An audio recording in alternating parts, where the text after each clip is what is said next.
আমার এই মুরগিটা প্রতিদিন মাত্র ২০টা করে ডিম পাড়ে। মাত্র ২০টা ডিম বিক্রি করে তো আমি বড়লোক হতে পারব না।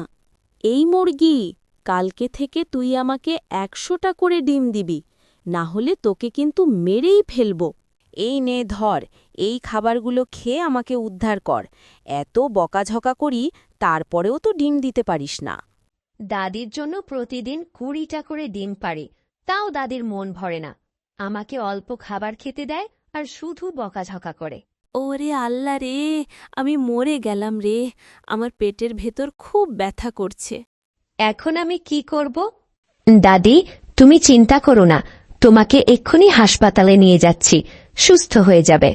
দাদি, আপনি এখন সুস্থ। মুরগি যদি সময়মতো আপনাকে নিয়ে না আসতো, তাহলে আপনাকে বাঁচানো যেত না। মুরগি, তুই আমাকে ক্ষমা করে দিস। আমি তোর সাথে অনেক অন্যায় করেছি, তাও তুই আমাকে বাঁচালি।